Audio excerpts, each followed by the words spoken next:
buddies, welcome back. It's Sophia, and today I'm going to show you how you can customize the screen timeout on your Huawei Nova 11 Pro.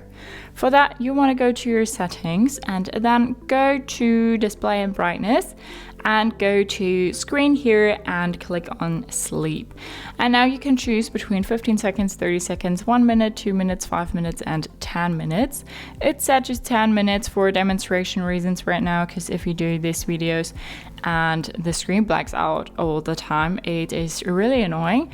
So we'll keep it to 10 minutes, but in like a day-to-day life, I think 15 and 30 seconds are a bit short, and 5 minutes, 10 minutes are a bit too long, kind of a safety issue that right there, baby.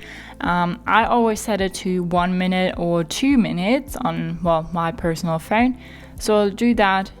Just click on it and go back, use your phone as normal, and if you put it aside, don't lock it yourself, then it will lock itself after, well, 2 minutes. So that's how you can customize the screen timeout on your Huawei Nova 11 Pro. Hope you liked it, hope it helped. If so, thumbs up, share and subscribe, and I hope to see you next time.